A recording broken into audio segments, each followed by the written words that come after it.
বাংলাদেশের জনগণ যেই সকল পণ্যগুলো বয়কট করতেছে, যেই সকল পণ্যগুলো বর্জন করতেছে, সবাই সবার জায়গা থেকে বিভিন্ন সোশ্যাল মিডিয়াতে যেভাবে প্রতিবাদ গড়ে তুলতেছে, কেউ বা দেখতেছি ওয়াশরুমে ঢেলে দিয়ে প্রতিবাদ জানাচ্ছে, কেউ বা জুতা পরিষ্কার করে প্রতিবাদ জানাচ্ছে।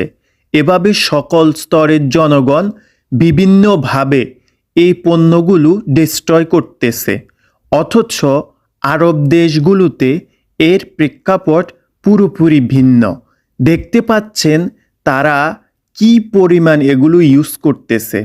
তারা এত বেশি এগুলো ইউজ করতেছে যে পানির চেয়েও তারা এগুলো বেশি পরিমাণ খাচ্ছে, এবং তারা পানি এত বেশি খায় না, তারা এই পণ্যগুলো যত বেশি খাচ্ছে। দেখতে পাচ্ছেন কি ভরপুর করে এগুলো জমা করে রাখছে।